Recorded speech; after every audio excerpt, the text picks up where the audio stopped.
Bueno, la verdad que para nosotros es una fecha histórica hoy día, ya que nuestra comunidad es una de las comunidades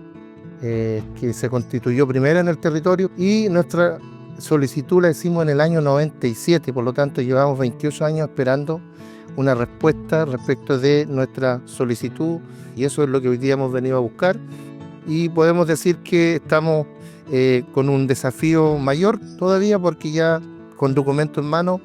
podemos decir que vamos a presentar los predios dada la antigüedad de nuestra comunidad y poder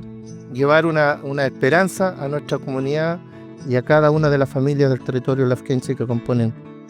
nuestro LOF.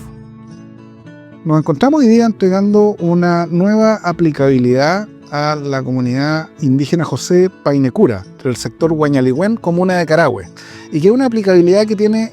algo muy simbólico y especial, dado que pasa a ser hoy día la reclamación más antigua que tenemos pendiente, dado que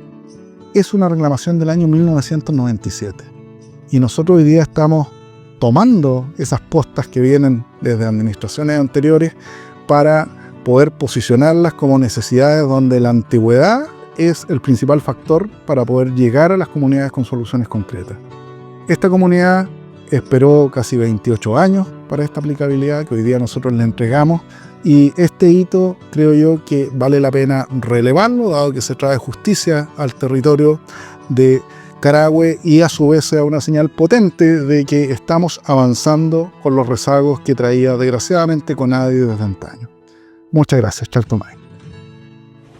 Gobierno de Chile. Chile avanza contigo.